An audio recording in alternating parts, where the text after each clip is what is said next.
तो यार इस वीडियो में हम लोग बात करेंगे केविन लेब्रॉन की एनाबॉलिक क्रिएटिन के बारे में, जो कि मैं पिछले 2-3 महीने से यूज़ कर रहा हूँ और जिसके बारे में आप मुझे इंस्टाग्राम और यूट्यूब पे मैसेज करके पूछ रहे हैं कि मेरा ओवरऑल एक्सपीरियंस कैसा रहा है और ओवरऑल ये क्रिएटिन कैसी है।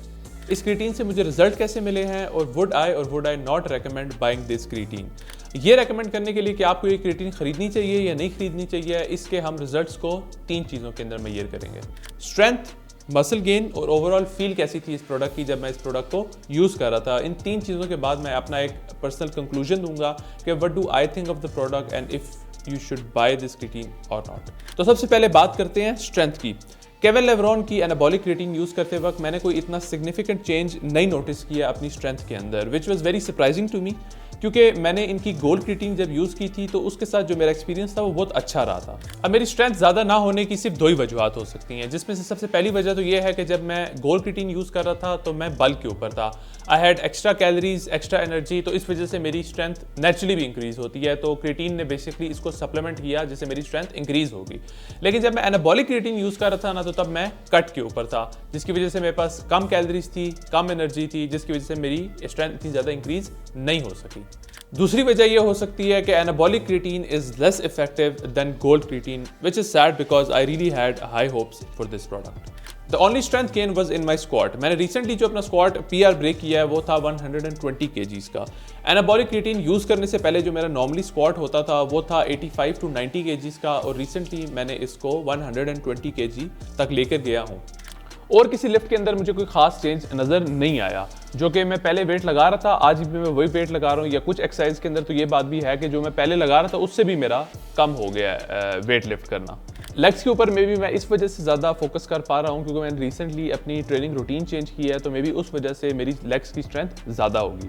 तो ये क्रिएटिन खत्म हुए तकरीबन 1 महीना हो चुका है और मैं पिछले 1 महीने से कोई क्रिएटिन नहीं यूज़ कर रहा, लेकिन फिर भी मेरी जो स्क्वाट की लिफ्ट है वो अभी भी 120 kg है, कभी कभी उससे ऊपर भी चली जाती है, 125 kg पे भी मैं गया हूँ। तो इससे मुझे ये बात पता चलती है कि एटलीस्ट जो मेरा स्ट्रेंथ गेन है ये क्रिएटिन की वजह से नहीं है, या तो ये मेरी अच्छी डाइट की वजह से है या तो मेरी अच्छी ट्रेनिंग रूटीन की वजह से है। तो यार ये मेरा रिव्यू था केविन लेब्रॉन की एनाबॉलिक का स्ट्रेंथ गेन का। अब हम बात करते हैं मसल गेन की। तो भाई जहां तक मसल गेन की बात है, I have not seen any considerable changes in my physique in terms of muscle growth और मसल साइज। पिछले 2-3 महीने का जो कुछ अरसा गुजरा है जिसके अंदर मैं क्रिएटिन यूज कर रहा था, मैंने काफी ज्यादा फैट लूज किया है और I think I look the best that I ever have in my life. लेकिन मेरे नहीं ख्याल कि ये क्रिएटिन की वजह से है। मेरा जो ख्याल है वो ये है कि ये जो मुझे चेंज आया मेरी बॉडी के अंदर, ये मेरी अच्छी डाइट और एक अच्छे वर्कआउट स्प्लिट की वजह से है।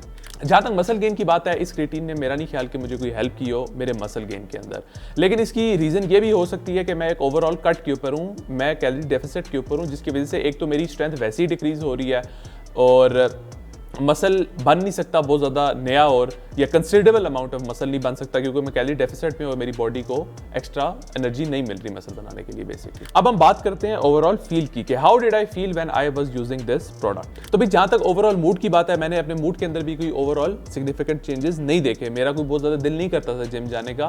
उसकी वजह मैं आपको फिर से यही बोलूँगा, with a grain of salt आपको ये बात लेनी पड़ेगी कि मैं ओवरऑल कट के ऊपर था तो मेरे बॉडी के अंदर इतनी एनर्जी नहीं होती थी कि मैं जिम जा सकूँ, तो उसकी रीज़न ये भी हो सकती है। तो I felt normal basically, I didn't want to go to the gym, I still did go to the gym, but मेरा कोई खास दिल नहीं करता था जिम जाने का। अब हम बात करते हैं ओवरऑल कंक्लूजन की। क्या आपको ये क्रिएटिन खरीदनी चाहिए या आपको क्रिएटिन नहीं खरीदनी चाहिए? मेरे ख्याल से Kevin LeBron anabolic creatine is a good option जब आप मार्केट में हो क्रिएटिन खरीदने के, लेकिन इससे बहुत बेहतर ऑप्शंस हैं जो कि केविन लेब्रॉन सिग्नेचर सर्विसेज आपको प्रोवाइड करता है। अगर आपने क्रिएटिन बाई करनी है तो आई वुड स्टिल सजेस्ट कि Kevin LeBron gold creatine is the best option in the market right now. लेकिन अगर वो किसी की वजह से आपको मार्केट के अंदर नहीं मिल रही तो Kevin LeBron anabolic creatine is still a good option. तो भाई कंक्लूजन देने के बाद मैं फिर इस बात को रिपीट करूंगा कि आपको इसी क्रिएटिन के साथ इससे ज़्यादा अच्छे रिजल्ट्स मिल सकते हैं, डिपेंडिंग ऑन कि आप कट के ऊपर हैं या बल्क के ऊपर हैं। तो आपके एक्सपीरियंसेस डिफरेंट हो सकते हैं मेरे एक्सपीरियंसेस से। ये मेरा एक्सपीरियंस था, मेरा कंक्लूजन है। अगर आपको मेरी एडवाइस अच्छी लगी है तो वेल एंड गुड, आप यूज़ कर सकते हैं, लेकिन अगर आप खुद ट्राई करना चाहते हैं तो वो भी आप कर सकते हैं। It's not a bad creatine by any metric, यानी कि बहुत अच्छी क्रिएटिन है मेरे ख्याल से, but it's not better than gold creatine मेरे ख्याल से, विद माई एक्सपीरियंस।